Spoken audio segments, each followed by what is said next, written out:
크게 보면 사도행전 우리 70일 새벽 기도의 핵심 요절이 뭡니까? 네? 자, 읊어봅시다. 시킵니다. 안 읊으면. 자, 시작.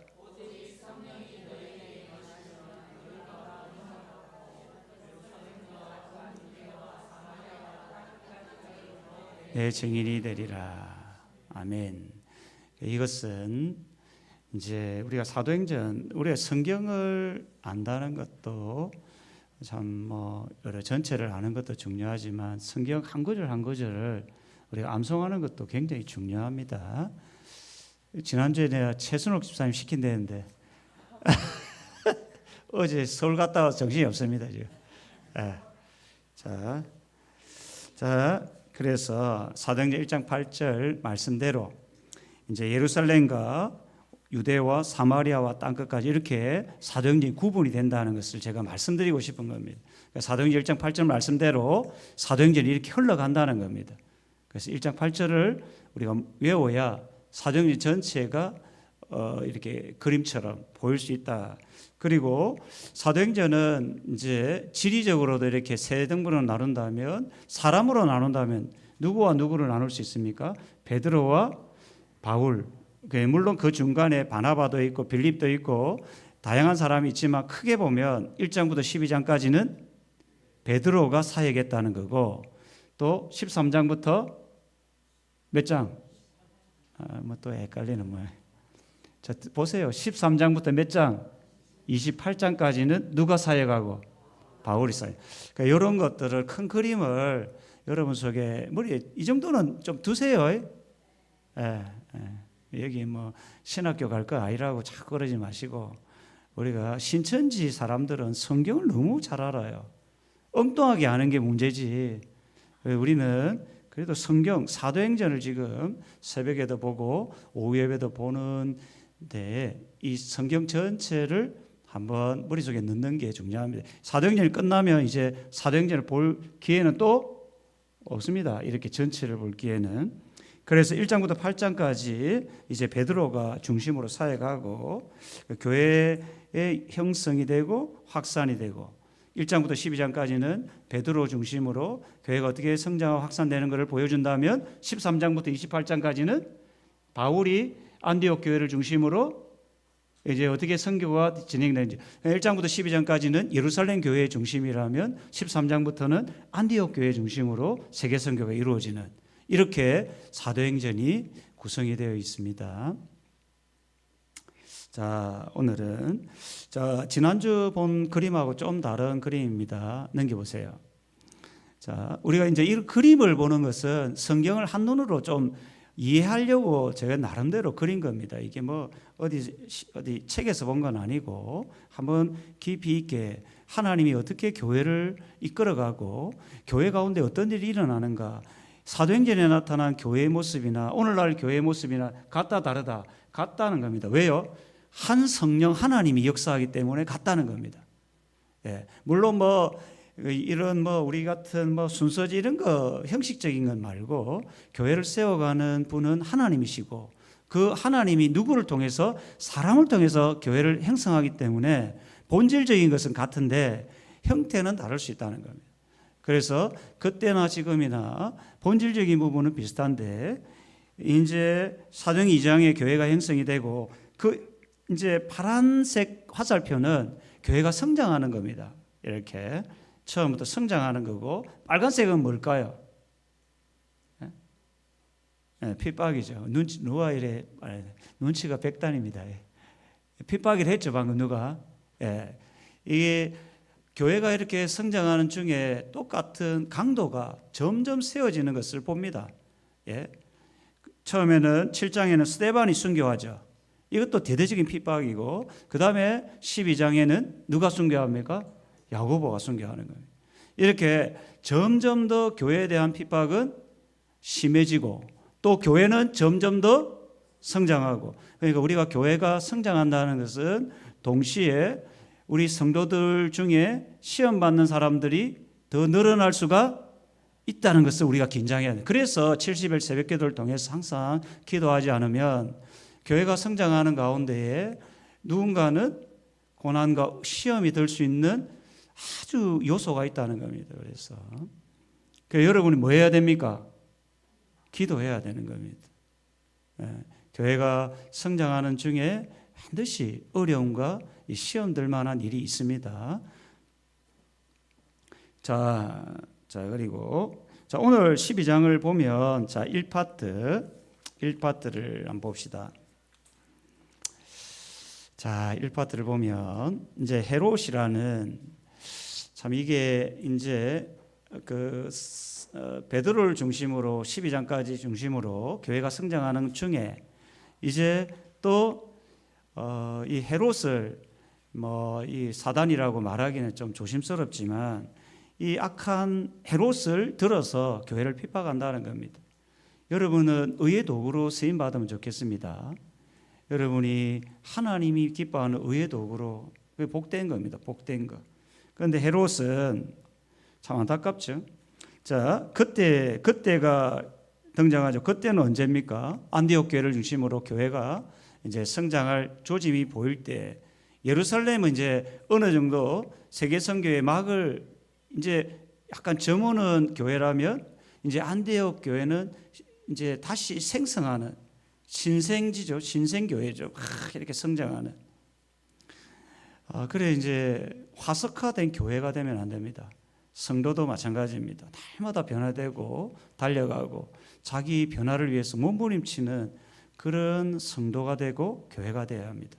안 그러면 교회는 화석화됩니다. 예루살렘 교회가 초창기에 아주 좋은 교회였는데 그 예루살렘 교회는 예루살렘 중심에서만 뭔가를 자꾸 하려면 교회는 화석화됩니다.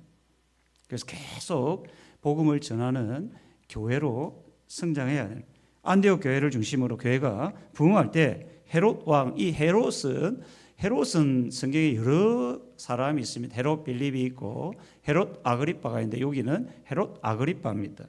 그래서 교회를 박해를 합니다. 하나님의 역사 대 사단의 역사, 하나님이 역사하는 가운데 그래 보면 하나님이 한 개인을 새롭게 해 나갈 때 그 사람이 신앙으로 성장할 때 반드시 사단의 공격이 있습니다. 그래서 신앙생활을 잘하다가도 뭐합니까?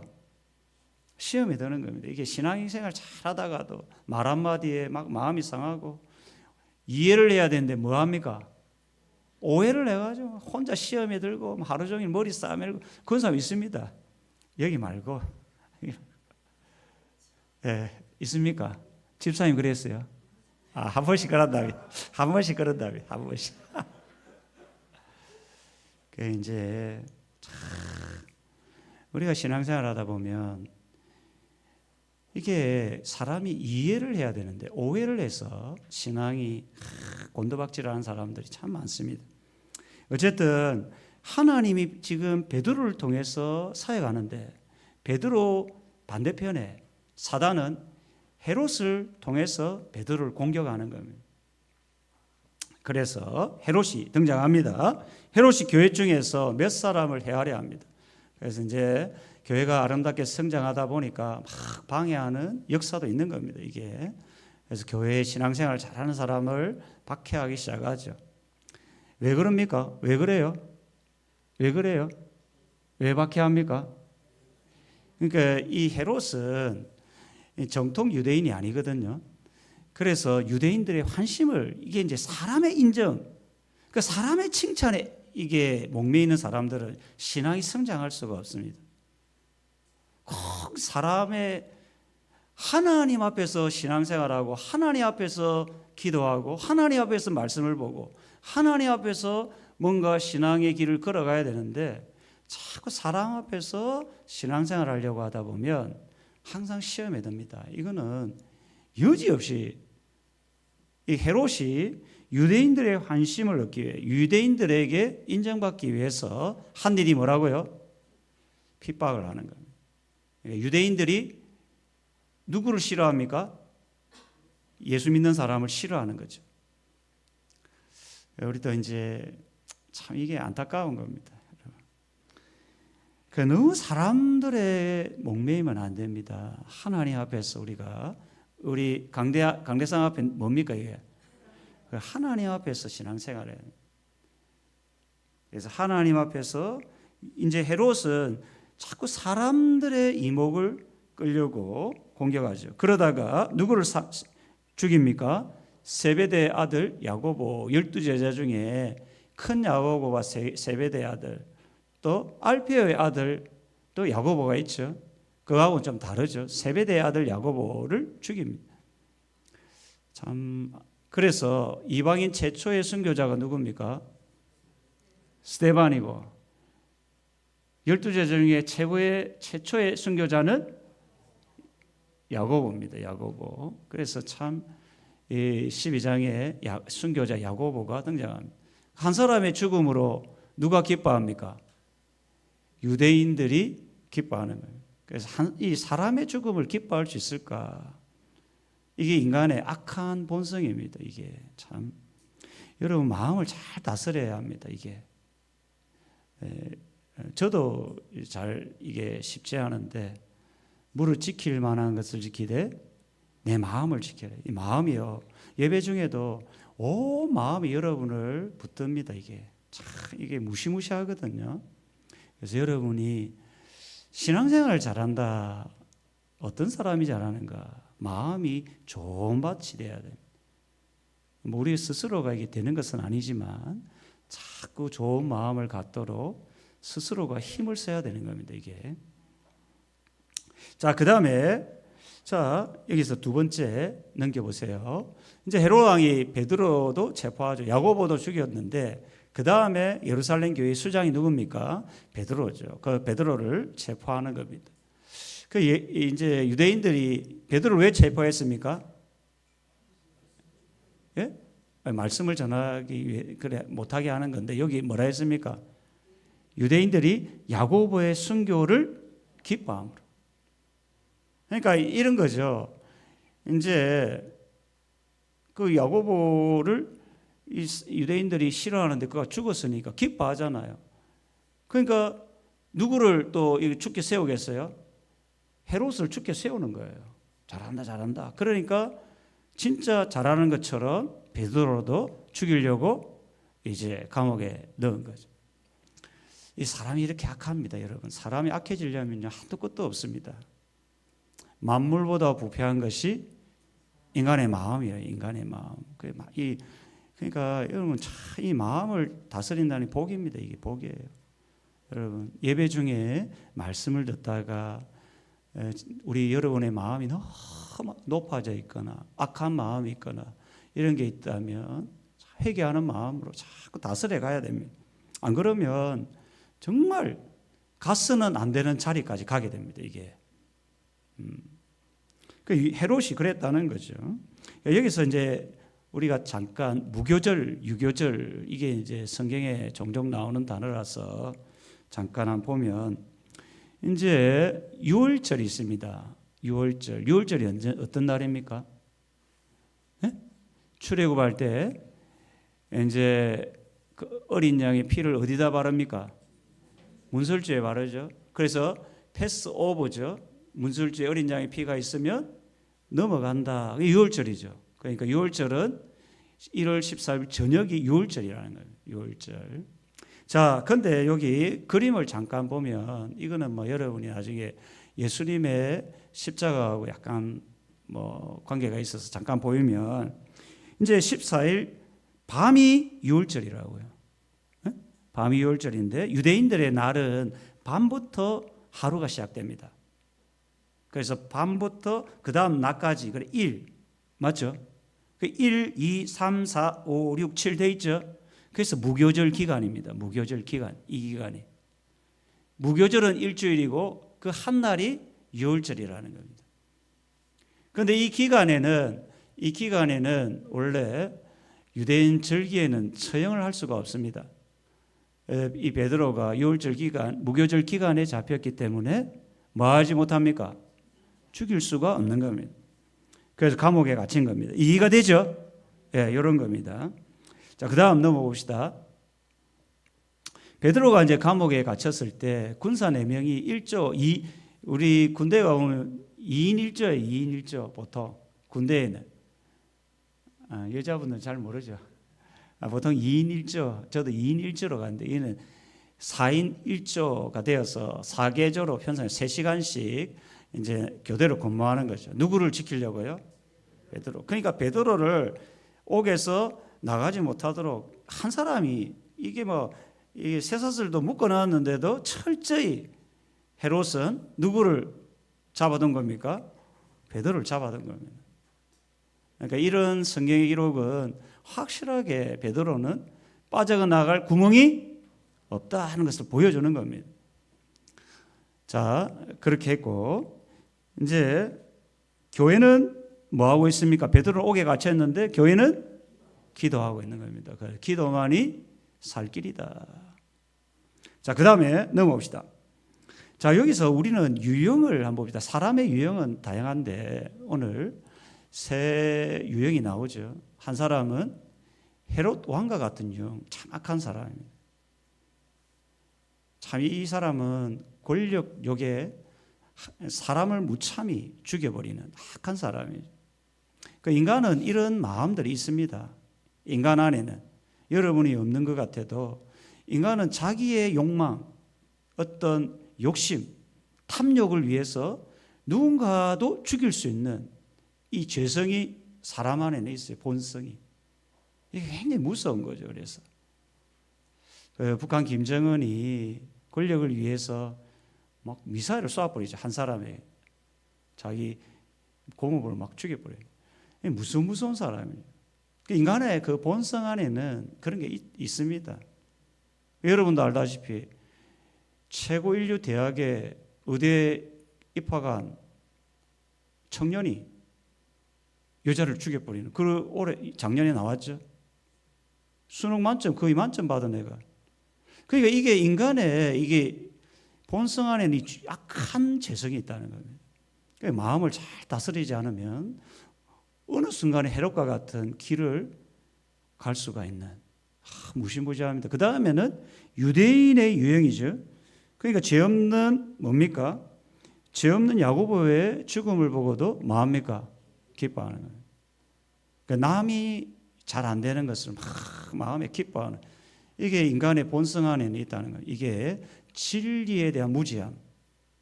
이 진리에 대한 무지함이 결국 유대인들을 잘못된 길로 걸어가게 한 겁니다. 이게 무시무시한 겁니다. 그런데 안타까운 건 유대인들만 이런 마음을 가진 게 아니라 인간의 이 죄성 안에는 이런 게 있어요. 아주 악한 본성이.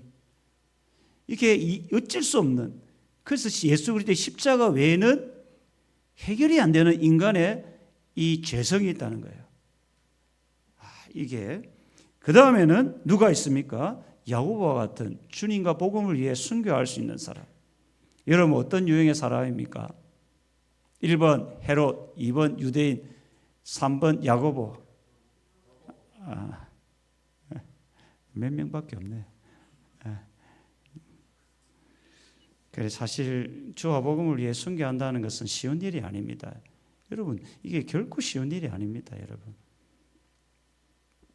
자, 그 다음에 이걸 또 하나 이제 사도행전 전체를 정리해 보면 만사 형통한 신앙생활이 가능할까? 우리가 복음으로 믿음으로 살아가는데 만사 형통한 우리 신앙생활하는 사람들은 다 잘 되기를 원하는데 결코 성경은 그것을 이야기하지 않는다는 겁니다. 사도행전에 예루살렘 교회의 성장과 함께 갈등과 핍박은 계속 일어났습니다. 히브리파 유대인과 헬라파 유대인들의 갈등이 있습니다. 이게 교회가 성장하다 보면 항상 성도와 성도 사이에 뭐가 생긴다고요? 갈등이 생깁니다. 우리 교회도 피할 수가 없는 겁니다. 그럼 여러분 어떻게 생각해야 됩니까? 교회가 갈등이 있다는 것은 어떻게 생각해야 돼요? 당연하다고 생각해야 합니다. 완벽한 교회는 없다는 겁니다, 여러분. 이걸 꼭 기억해야 돼요. 그래야 교회가 어려움이 있을 때 그걸 놓고 뭐합니까? 기도하는 겁니다. 교회가 왜 이렇게 갈등이 많냐? 우리 교회 없습니다.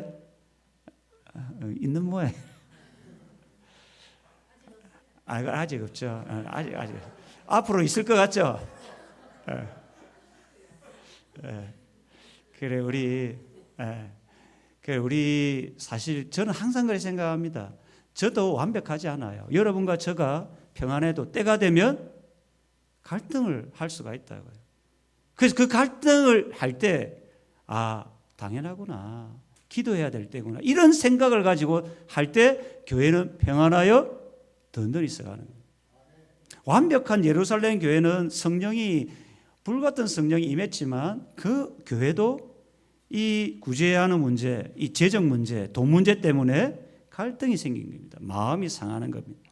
그 다음에 또 뭡니까? 스데반의 순교는 충격적인 사건이죠. 이거는 교회가 허물어질 만한 굉장히 충격적인 사건입니다. 스데반을 누가 세웠어요? 사도들이 세웠죠. 사도들이 세웠고 성령 충만한 사람을 세웠는데 성령 충만한 사람이 어떻게 순교합니까? 있을 수도 없는 일이 일어난 겁니다. 이런 일이 일어났을 때에 우리는 성경의 역사를 통해서 굉장히 고통스럽지만 이 기회에 기도하면서 이것들을 잘 해결해 나가야 돼요. 안디옥 교회의 성장도 마찬가지죠. 안디옥 교회의 성장과 야고보의 순교와 베드로의 투옥, 이것도 교회 성도들 입장에서는 쉽게 이해하기 어려운 일입니다. 게다가 유대인들이 뭐합니까? 기뻐하죠. 그러니까 이게 쉽지 않은 일이 있거든요. 고난 가운데 성도가 할 일은 무엇입니까? 뭡니까? 기도만이 유일한 해결책입니다. 그래서 교회는 여러분, 저는 그렇게 생각합니다. 여러분 모두가 저를 좋아한다고는 저는 1%도 생각 안 합니다. 20%만 저를 따라온다면 저는 만족하는 겁니다. 예수님도 12명의 제자 중에 누가 있었습니까? 가룟 유다가 있었다고요. 예수님도 하지 못한 일을 제가 어떻게 하겠습니까? 그러니까 항상 이 교회, 여러분도 마찬가지입니다. 모든 성도들이 나를 좋아할 거라는 생각은 뭡니까? 착각입니다. 그거는 자기만의 생각이고, 생각이 다를 수 있고 마음이 다를 수 있고 갈등이 있을 수 있기 때문에 그 갈등의 순간 어떻게 해야 된다고요? 기도해야 되는 거예요. 그리고 오해하지 말고 말하고요, 이해를 해야 되는 겁니다. 그래서 고난은 제가 항상 표현하죠. 고난은 뭐라고요? 이해할 수 없는, 그 고난의 순간에는 이해가 안 됩니다. 근데 그 고난을 잘 넘어가다 보면 이것이 사랑의 표현이구나. 이 고난 속에 사람이 뭐합니까? 단단해지거든요. 그리고 신앙이 성장하는 겁니다. 그래서 여러분이 어려움이 있을 때 너무 방황하고 절망하고 분노하고 그렇게 하면 안 됩니다. 그때는 뭐라고요? 기도할 때라는 겁니다. 이거 지금 제가 사도행전을 쭉 보면서 이 교회의 역사인데, 교회의 역사 가운데는 항상 갈등, 핍박, 어려움이 완벽한 교회에서도 있었다라는 것을 잊지 말아야 합니다. 자, 우리 한번 봅시다. 질문. 헤롯 왕 때문에 예루살렘 교회는 어떤 고난을 겪었습니까? 야고보가 순교하고 베드로는 투옥되었습니다. 이때가 언제라고요? 야고보가 순교하고 베드로가 투옥됐을 때는 사도행전 11장에 보면 안디옥 교회가 성장할 때, 부흥할 때.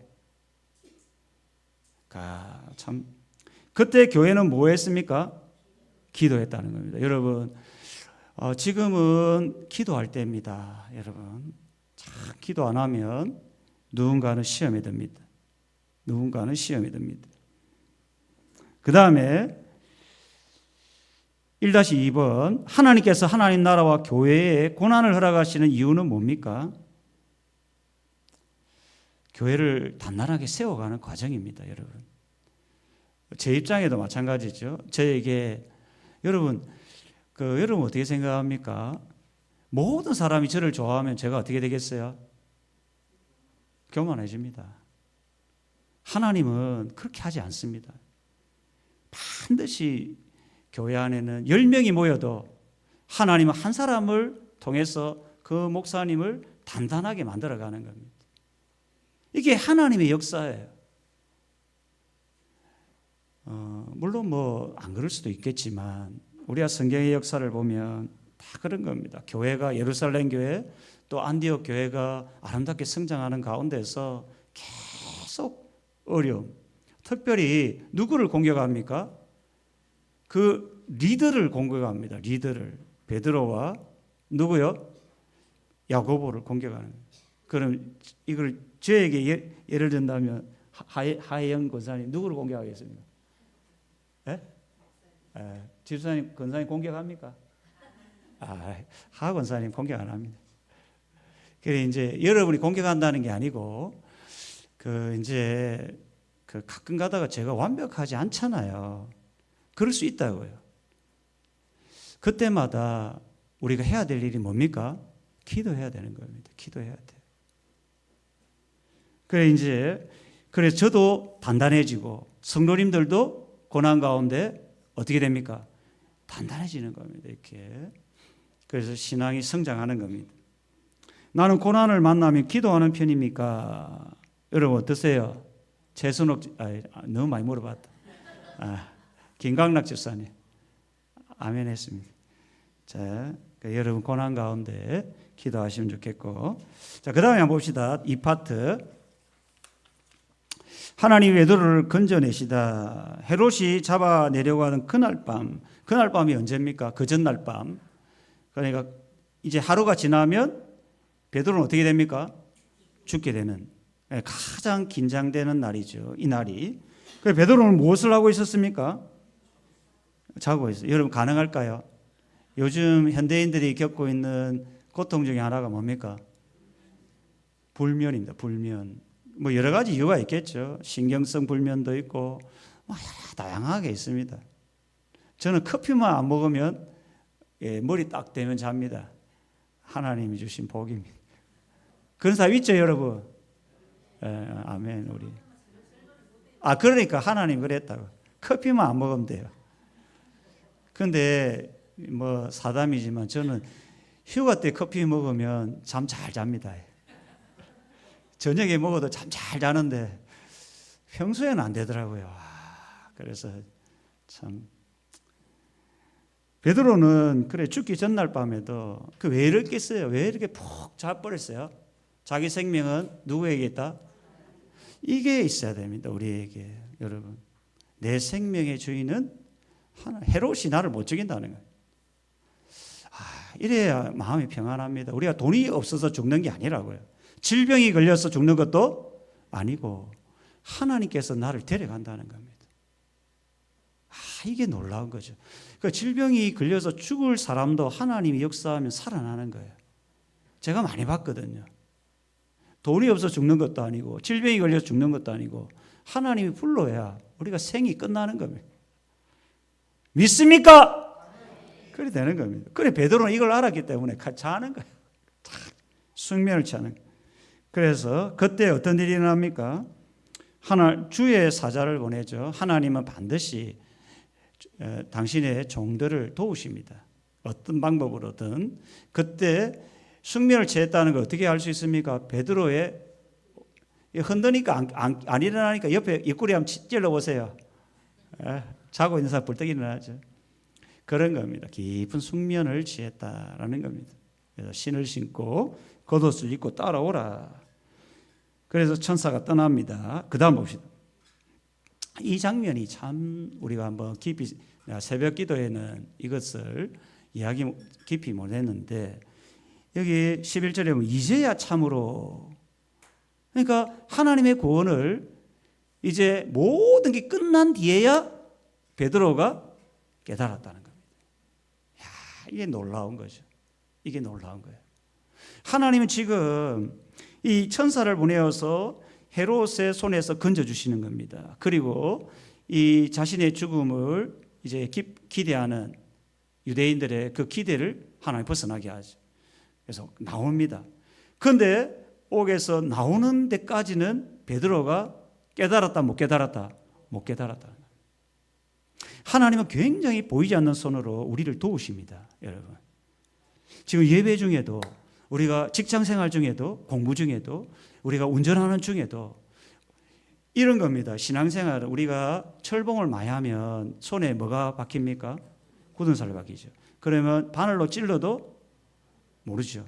그러니까 영적으로 무감각한 사람이 있어요. 로마서의 표현을 빌리자면 영적으로 무감각한 사람, 말씀에 대해 무감각한 사람, 무관심, 무감정, 무감각. 이거를 예수님은 양심의 화인을 불화살을 맞은 사람이래요. 그러니까 무감각, 무반응, 피리를 불어도 춤추지 않는 세대라고 주님이 말하거든요. 이게 심각한 거죠. 그 때로는 우리가 하나님이 내 곁에서 아주 섬세하게 나를 도우시는데 성령이 민감한 사람은 이걸 아주 잘 캐치합니다. 여러분, 예를 들면 철로역전의 존 버년이라는 감옥 안에서도 하나님의 임재를 경험하고 그 철로역전을 기록. 이런 아주 하나님의 집중하는 하나님의 그 성령의 인도하심을 굉장히 민감한 사람이 있어요. 분명히 우리 중에도 있을 줄 압니다. 그런데 이 무감각한 사람이 있습니다. 하나님이 지금 나에게 말씀하는데도 나와 함께 하는데도 전혀 느끼지 못하는. 자, 어쨌든 이제야 참으로 하나님, 이게 이제 감옥에서 나올 때까지 이 하나님의 손길을 전혀 느끼지 못하다가 이게 환상인 줄 알았다는 거예요. 환상. 근데 뒤늦게야 이게 하나님이 나를 도우셨구나 깨달았다는 겁니다. 여러분, 이런 깨달음이 있기를 바랍니다.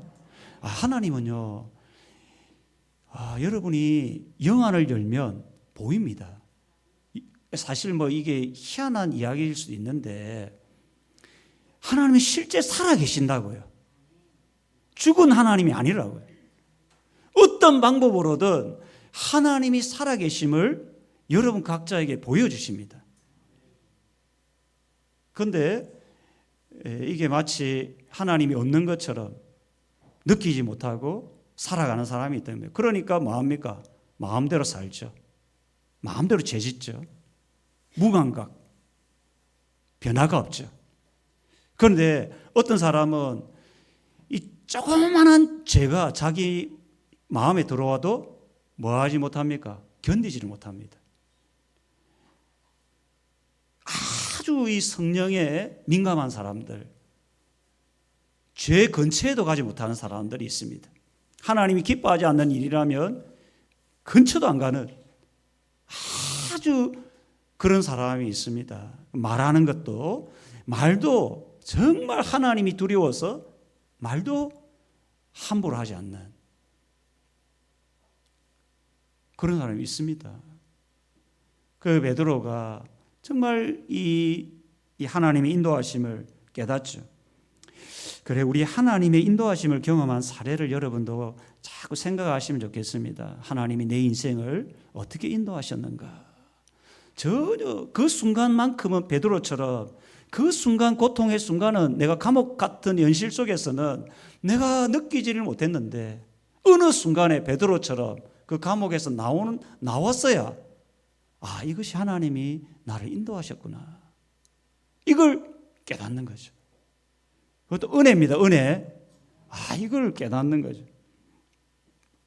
자, 어떻게 구원의 은혜가 임하였는가? 베드로 자신의 믿음과 또 하나는 교회 합심기도. 그래, 교회가 우리가 계속해서 교회에 제가 기도 제목들을 드리고 연약한 사람을 기도하는 게 꼭 필요하다는 겁니다. 자, 그 다음에 베드로가 감옥에서 나왔을 때 교회 성도들의 반응이 어떠합니까? 로데라는 여자아이는 베드로의 음성만 듣고도 뭐합니까? 기뻐하고, 이 어린 아이랍니다. 어린 아이. 그러니까 이제 천국은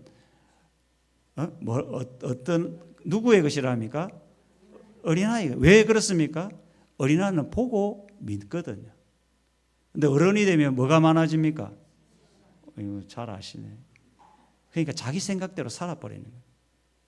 이게 문제라는 거예요. 기도하는데도 온갖 생각 속에 자기 생각에 파묻혀서 살아가는 거예요. 그 우리 주일학교 아이들 보니까 요즘 우리 김동희 집사님 잘 가르쳐서 아이들이 잘 자라는 것 같습니다. 내가 보니까 헌금도 잘하고 기도도 시키는 대로 하는 거거든. 어린아이는. 맞아요. 그 내가 들어보니까 요즘 새아가 막 그 헌금통 들고 그 뭡니까? 몇 살이면 5살이죠. 예? 예, 그 애가 자기 헌금 딱 넣고, 야, 교육의 힘입니다. 들었죠? 그러니까. 야, 참 내가 보니까 이게 어린아이, 로데 같은 아이를 믿는다는 거죠. 가르친 대로 믿는 거죠. 근데 어른들은 어떻다고요? 미쳤다는 거예요. 이게 문제라는 거예요. 이게 기도하는데 기도한 것을 뭐 하지 못했습니까? 믿지를 못했다는 거죠. 자, 이게 안타까운 어린 아이와 어른의 갭이 크다는 겁니다. 이게 갭이 커요. 그 어린 아이 때는 바르게 신앙생활 가르치는 게 참 중요합니다. 초신자 때에 정말 바르게 가르쳐야 됩니다. 초신자 때. 굉장히 중요합니다. 그런데 초신자가 5년, 10년 돼버리면 어떻게 됩니까? 묻어지고. 이게 무감각. 그냥 그대로 가버리는 겁니다. 이게 위험한 거죠. 내가 미쳤다. 그래, 로데는 참말이라. 그러니까 또 뭐라 합니까? 그의 천사라. 베드로를 보고 놀랍니다. 그래, 베드로가 뭐합니까? 사람들에게 간증하죠. 그러니까 여러분도 간증할 거리가 좀 많으면 좋겠어요. 간증할 거리가 여러분 인생 가운데. 저도 뭐 오늘 정진수 성도님이 왔지만 참 제 인생 가운데 기도의 제목이었거든요. 안 나오는 사람들. 그래 이제 월요일 갔을 때 그분이 교회 나온다 하는 거잖아요. 이것도 하나의 간증이잖아요. 맞죠? 한 영혼이 우리 유본사는 여기 계시지만 본인이 이야기하면 절대 안 간답니다. 맞죠? 예. 저도 사람인데 제 말 듣겠습니까? 근데 하나님이 하신 거라고요. 하나님이. 그리고 우리 같이 갔던 우리 전도 신방 대원들 같이 기도하고 지금까지 기도했잖아요. 하나님이 하신다고요. 하나님이 하신다. 네? 하나님께서 하신 일을 또 우리 요 장례식 때 일어난 일을 함께 이야기할게요.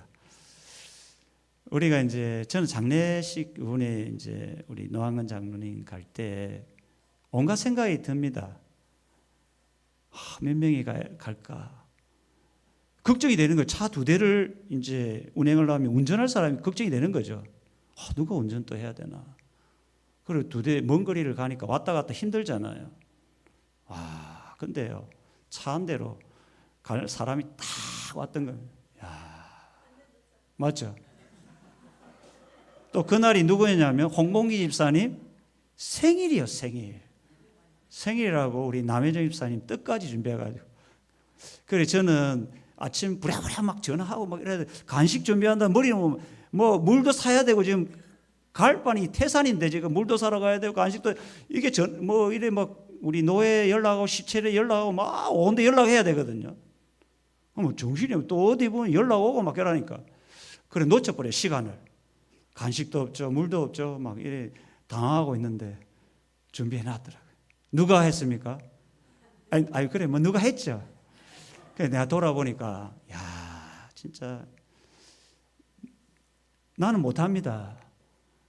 그러니까 우리가 참 기도만 하도 내가 어쩔 수 없이 못했는데 하나님이 준비하신다는 거죠.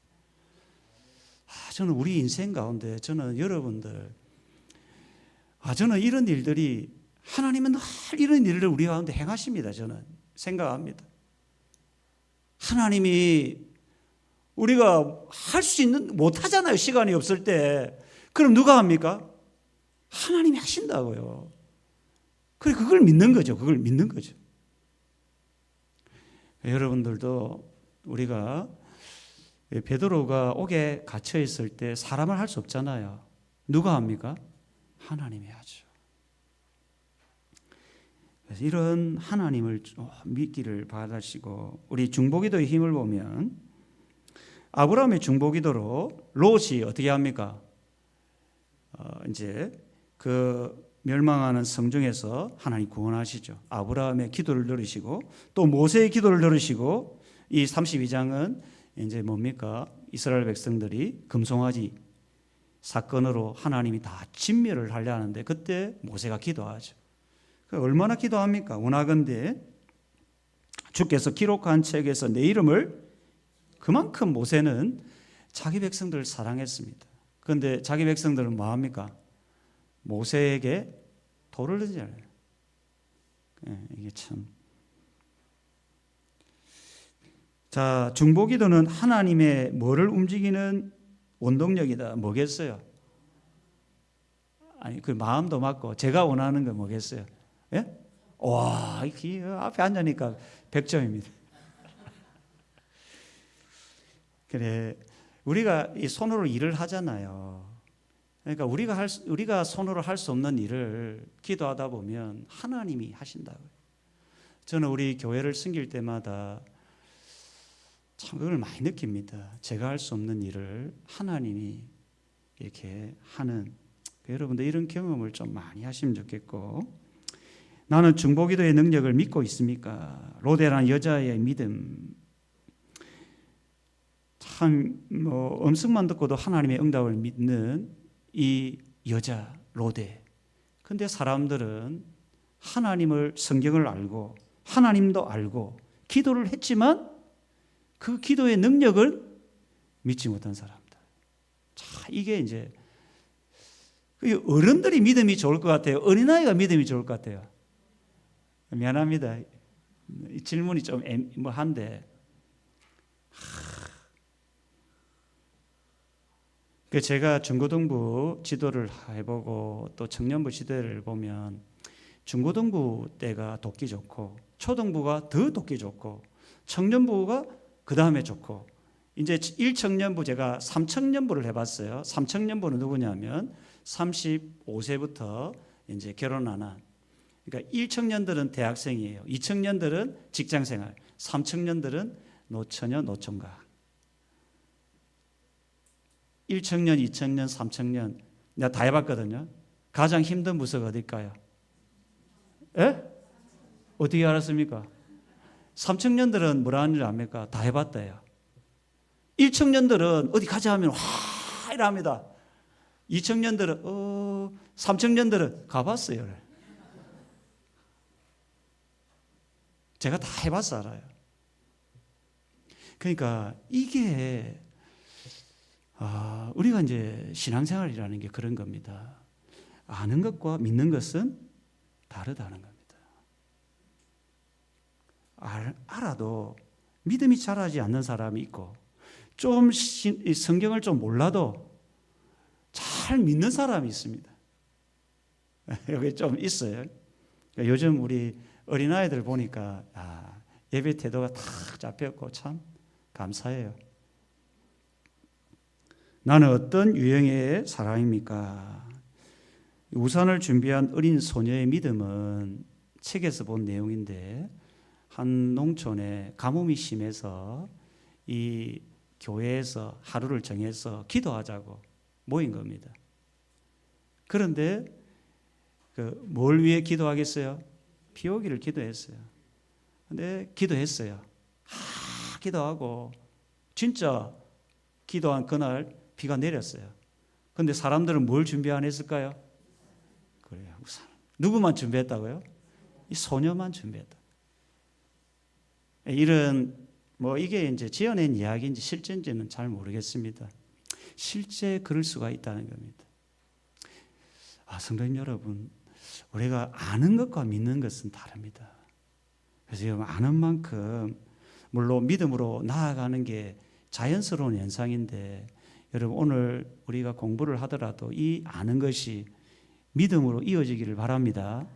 이게 필요합니다. 이게. 자, 그 다음에 베드로는 어떤 상태로 수감되어 있었습니까? 군인들의 감시 꽁꽁 묶여 있어서 탈옥 불가능이죠.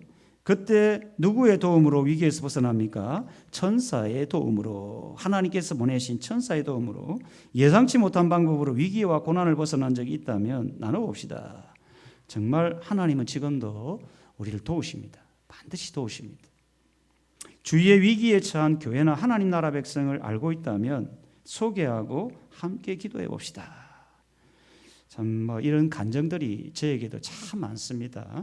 여러분도 있겠지만 여러분 항상 위기 때 도우신 하나님의 은혜를 경험하고, 자, 나리샘의 군인들의 반응이 어떠합니까? 다 그래서 알지 못하고 소동하는 거죠. 전혀 느끼지를 못하는 겁니다. 그래서 헤롯의 반응은 뭡니까? 이 파수꾼들, 군사들을 다 죽이라고 합니다. 그리고 그는 가이사랴로 내려가서 머뭅니다. 그러면서 헤롯이 왕복을 입고 백성들 앞에서 연설하죠. 이제 이 연설은 사람들에게 이목을 끌기 위해서 하는 연설이죠. 그 백성들, 사람들의 마음을 기쁘게 하는 연설입니다. 그래서 백성들이 어떻게 합니까? 이것은 신의 소리요, 사람의 소리가 아니라 진짜 신의 소리일까? 나 의구심이 들긴 하는데, 어쨌든 백성들은 헤롯이 왕이니까 그 사람을 막 죽게 세웠겠죠. 막 이렇게. 사람을 너무 죽게 세우는 것 좋지 않습니다. 이게 저를 너무 그렇지도 않겠지만 막 죽게 세우는 건 좋지 않습니다. 하나님이 영광을 받아야 될 자리에 사람이 그 자리에 가면 안 되는 겁니다. 자꾸 사람들에게 칭찬 듣고 싶고 인정받고 싶어 하는 것, 물론 인간의 본성 중에 하나인데 그걸 자꾸 자기가 좀 절제하는 훈련도 필요합니다. 그래서 디모데후서 4장 3절에 기가 가려워서 자기의 사역을 따를 스승을 많이, 말세 때의 특징이거든요. 항상 자기 사역을 쫓을 스승을 둔다는 겁니다. 이게 굉장히 사도 바울이 말세의 징조의 하나로 이야기하는 겁니다. 자, 그 다음 봅시다. 헤롯의 반응이 어떠합니까? 자기 신의 소리라고 했을 때 영광을 하나님께 돌리지 않다. 사람의 칭찬을 그대로 자기가 그냥 흡수해 버립니다. 스스로 뭐합니까? 신격화를 하는 겁니다. 오늘날 물론 훌륭한 목사님들도 참 많은데 신격화된 목사님들 가끔 우리가 볼 수가 있습니다. 맹목적 추종은 위험합니다. 여러분, 너무나 이 맹목적으로 이 추종하는 것은 그 사람도 망하고 추종하는 사람도 망할 수 있습니다.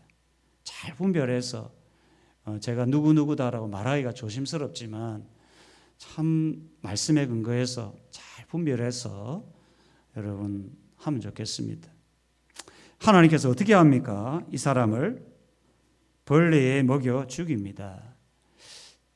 하나님은 때로는 무서운 분이세요. 끝까지 자기 죄에서 돌이키지 않으면 하나님은 사랑하는 자를 뭐합니까? 징계합니다. 하나님을 두려워하지 않으면 안 돼요. 제가 예전에 도왔던 중고등부 아이들은 제가 나름대로 아이들을 하나님 은혜인지 잘 제 지도에 잘 따라왔던 것 같아요.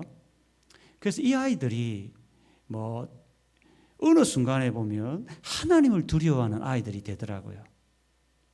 예배할 때나 또 수련을 데려가도 이런 이야기합니다. 하나님이 두려워서 함부로 행동하지 못하겠습니다. 그리고 또 하나는 교회에 먹칠할까 봐 내가 함부로 행동하지 못하겠습니다.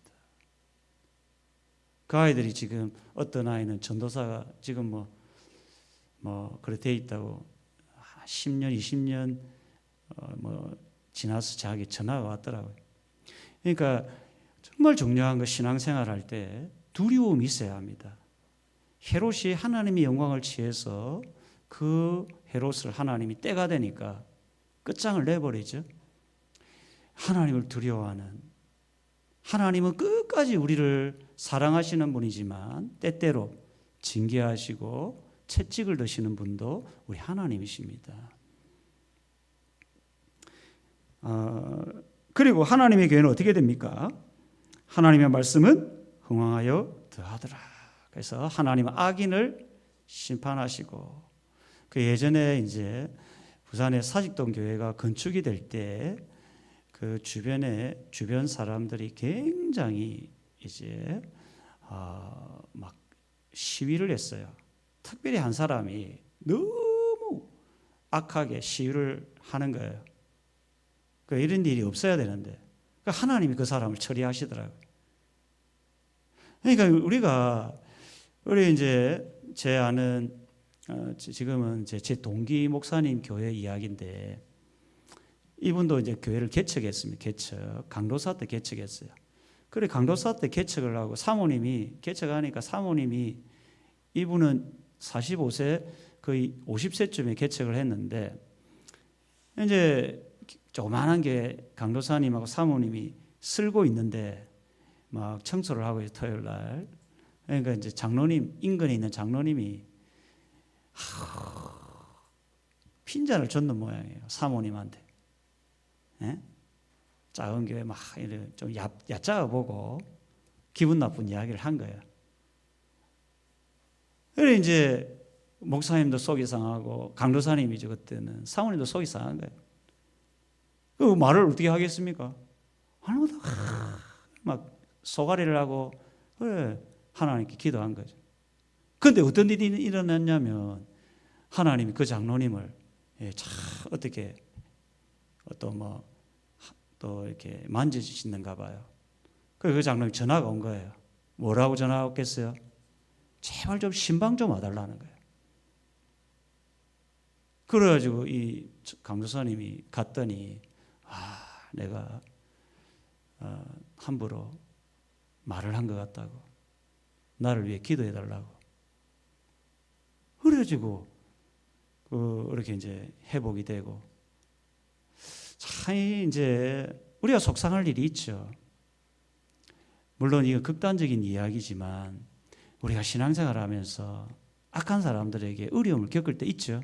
참 악한 사람들을 만나면 억울할 때가 있어요. 그때마다 우리가 이 헤롯 같은 악한 사람들이 있어요. 진짜 악한 사람들.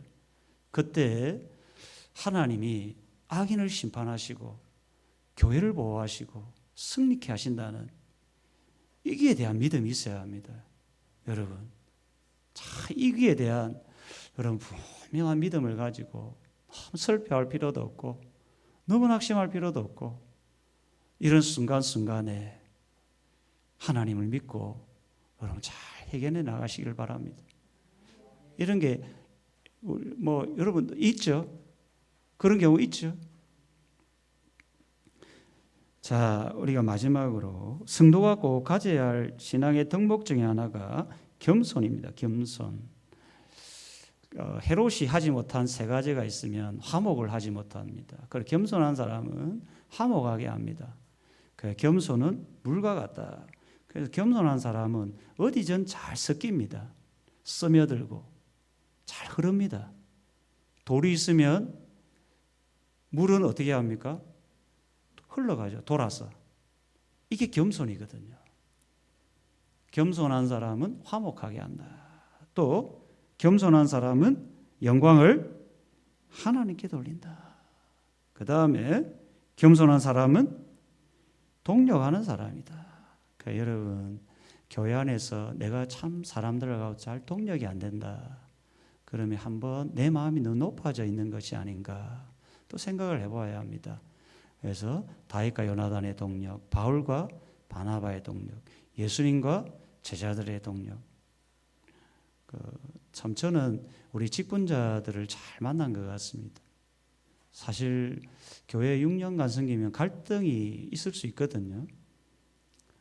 그런데 사실 갈등 한번 없었습니다. 황 권사님 맞습니까?